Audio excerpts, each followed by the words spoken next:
여행을 하다 보면 기대를 많이 했는데 기대 이하인 곳이 있고 반대인 경우도 있습니다.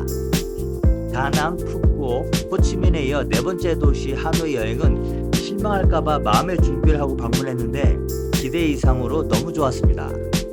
청년의 궁전, 탕롱, 싸고 맛있는 음식, 하노이만의 매력은 매우 만족스러웠습니다. 여행 명소 5곳 정보 공유하겠습니다. 기차길인데요. 여기서 이제 기차를 기다리고 있어요. 어떤 경우는 5분 만에 온다 하는데 그렇지 않은 경우가 있고요.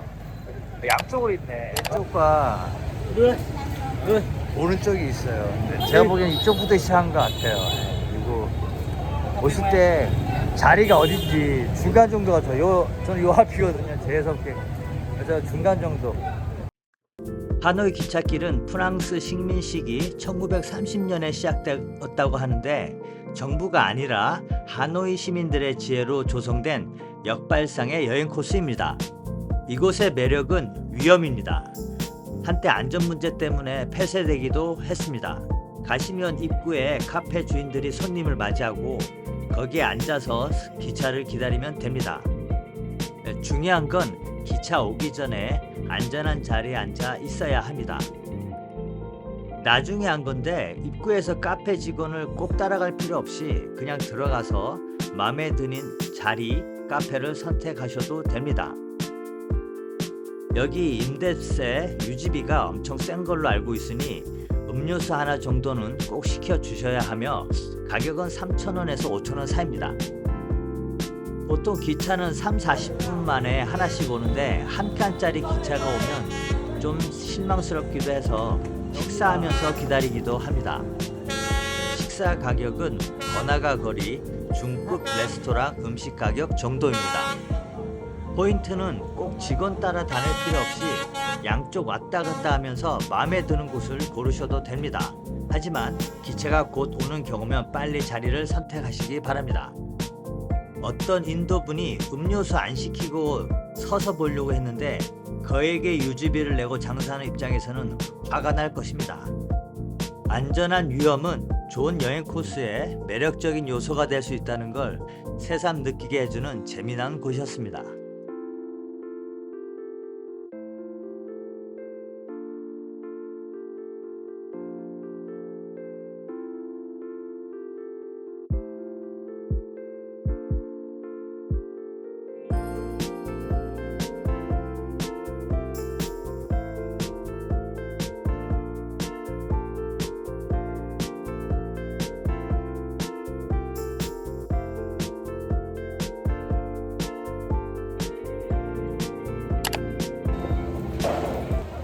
저쪽이 중심인데요. 나오셔서 여기도 괜찮습니다. 해산물이 Slight right. Turn left. 보시면 이렇게 해산물도 많고 좋습니다. 저는 여기서 드시는 거를 추천합니다. 굳이 저 안쪽에서 힘들게 먹을 필요 없습니다. 지방입니다. 보면 이렇게 사방으로 돼 있어요. 여기가 제일 많고요. 여기서 한산하고 여쪽도 한산하고 저쪽부터 시작인 것 같아요. 어쨌든 보시면 여기 바로 옆에 이쪽으로 가시면 꼭 여기서 드실 필요 없이 이렇게 밖으로 나오셔서 드시면 덜 한산하고 음식도 더 제대로 나오고 그런 것 같아요. 네. 꼭 저 안에 들어가서 드실 필요 없고요. 여기로 나오시면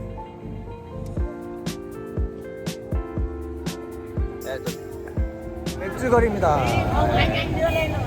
토요일이고요. 아직 6시 안 됐어요. 7시부터 사람들이 많습니다.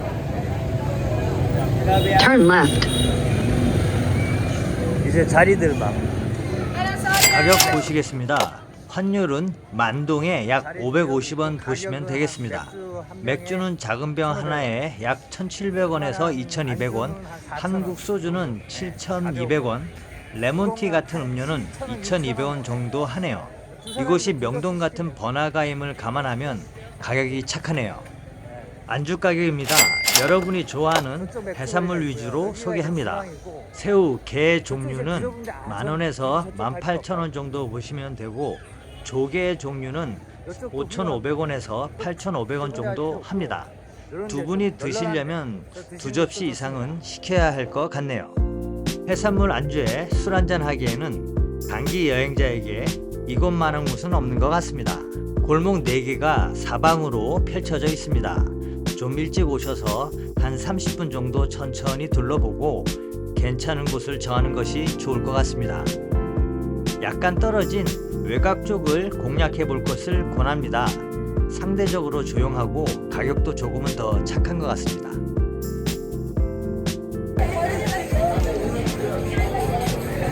가방 하나 사고 가네. 노스페이스. 아, 외국 사람도 이미테이션 좋아하는구나. 이제 알았네. 이제 여기 저쪽이 이제 야시장이고요. 여기 오시면 여기 차를 막아버렸어, 주말에. 한 6시부터 5시부터는 차 진입을 막아서 여유롭게 도심 중심지지만 번화가지만 이렇게 하고, 여기 오시면 호수가 있습니다. 호수 따라서 이제 먹을 거 많이 팔거든요. 음식은 여기서 이렇게 즐기시는 거 추천하고요. 호수 따라. 여기 이제 야시장, 주말 야시장입니다. 토요일과 일요일, 금요일 하는지 모르겠는데, 길게 한 줄로 늘어진 하노이 야시장은 음식보다는 선물용 토산품, 공산품이 주요 상품입니다. 음식을 드시려면 주변 골목의 길거리 음식이나 작은 식당을 찾으시면 되겠습니다. 놀란 것은 짝퉁 상품이 꽤 많다는 것입니다. 호치민의 벤탄, 다낭의 한 시장을 연상케 했습니다. 저희 짧은 베트남 경험에 비추어 보면 다른 곳보다 가격이 조금 높지만 한국에 비해서는 약 60-70% 정도의 가격이 아닌가 싶습니다. 유명 여행 관광지라 높은 자리세 때문에 아주 싼 제품은 별로 없으나 그만큼 품질도 따라준다는 느낌을 받았습니다.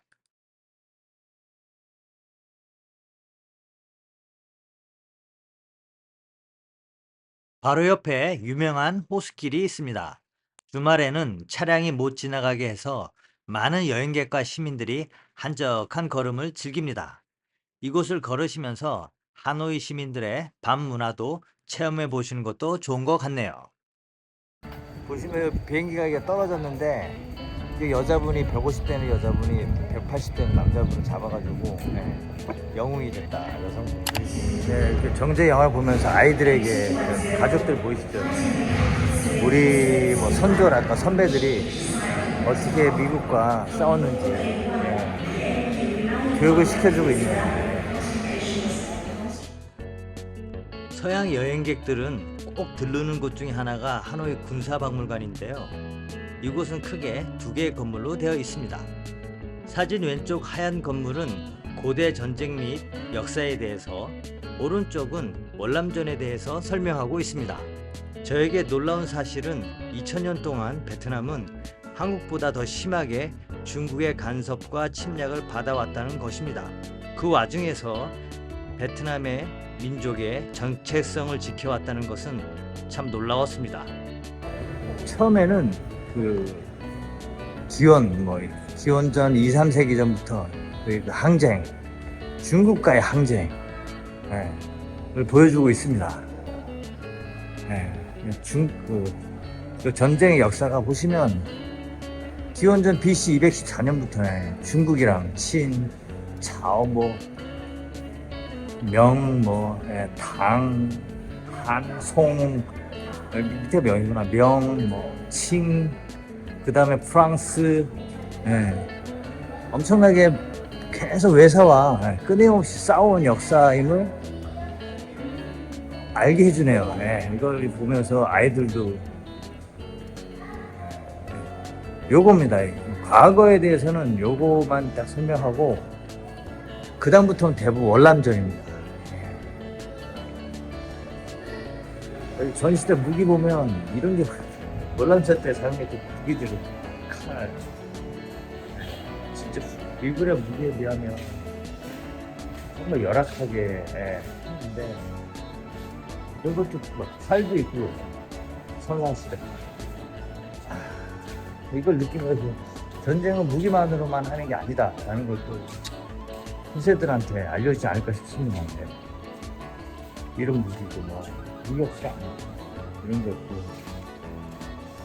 수리타 연결해가지고 이런 무기들을 보시면 비행기가 이게 떨어졌는데 이 여자분이 150대는 여자분이 180대는 남자분을 잡아가지고 영웅이 됐다 여성들. 그리고 잡자마자 신발 벗기고 저 여자는 신발이 없죠. 어찌됐건 여성분이 잡았을 때 잡았다. 다른 곳 가보겠습니다. 비행기가 뿌렸던 폭탄들을 보여주고 있는데 저거는 이제 이 안에 그 화학제를 엄청 넣어가지고 우리 그 있잖아요. 그 베트남 그 휴증, 그래서 그 살림을 다 없애는 그걸 가득 채워가지고 근데 이게 이제 물에도 들어가고 해가지고 기형아를 아직도 많이 많이 발생시켰고 물을 마시는 사람들. 근데 미국은 아직 배상을 제대로 안 하고 있다고 얘기하고 있고요. 이 폭탄은 이 폭탄 안에도 이제 가득 찼었는데 보기 쉽게 해준 건데 이 안에도 화학제가 있습니다. 그리고 뭐 사람의 살에 닿으면 파지 않으면 다 녹아내려서 구멍을 뚫어버리고 몇 가지 그런 폭탄을 사용했다고 합니다. 지금도 사용한다는 겁니다. 호치민 하노이 전쟁 박물관을 통해 세 가지의 인상을 크게 받았습니다. 첫째, 한국 이상으로 2000년 동안 수많은 중국의 침략과 지배를 받으면서도 베트남 민족의 정체성을 지켜왔다는 것. 둘째, 박물관에서 베트남 부모님들이 아이들에게 월남전을 설명하면서 베트남의 자긍심을 심어주는 모습. 마지막으로 전 세계는 미국과 베트남의 전쟁으로 월남전을 기억하고 있지만 남쪽 호치민 사람들은 북베트남이 소련 중국의 지원을 받아 남쪽 베트남을 통일시킨 남북전쟁으로 보는 관점도 있습니다. 재미있는 것은 미국을 도운 6개 나라에 대한 설명은 자세하지만 북베트남을 지원한 소련, 중국 및 여러 공산국가의 지원에 대한 설명은 거의 없습니다. 즉 베트남 박물관은 저에게 인간의 역사란 결국 승자의 기록이라는 생각을 강하게 주었습니다.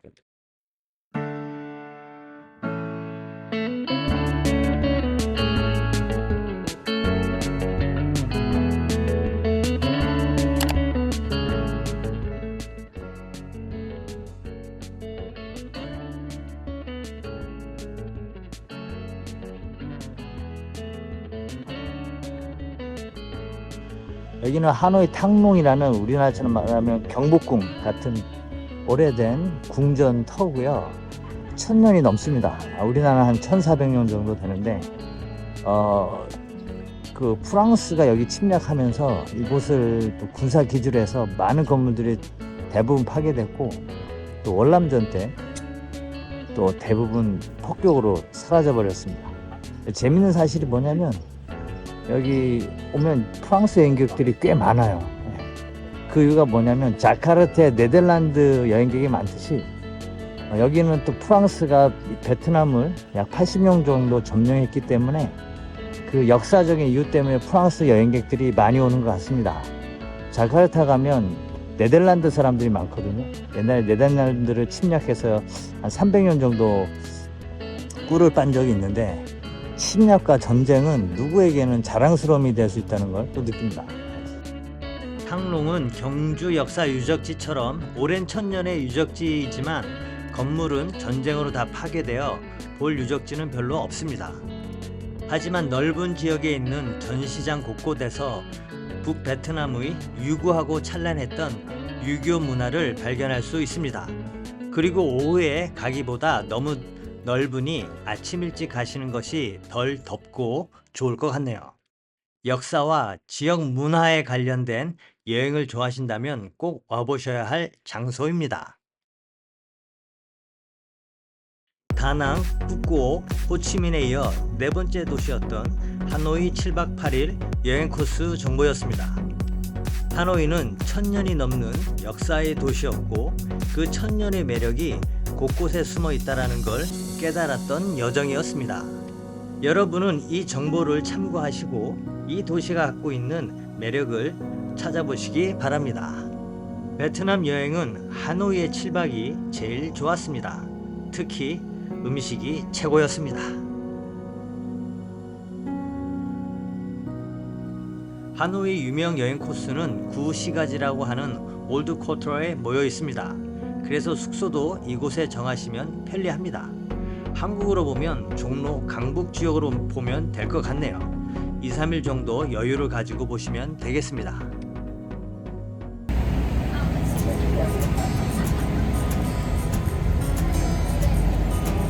네, 되게 거리가 운치가 있어요. 그래서 시원하게 즐기기 참 좋은 것 같아요.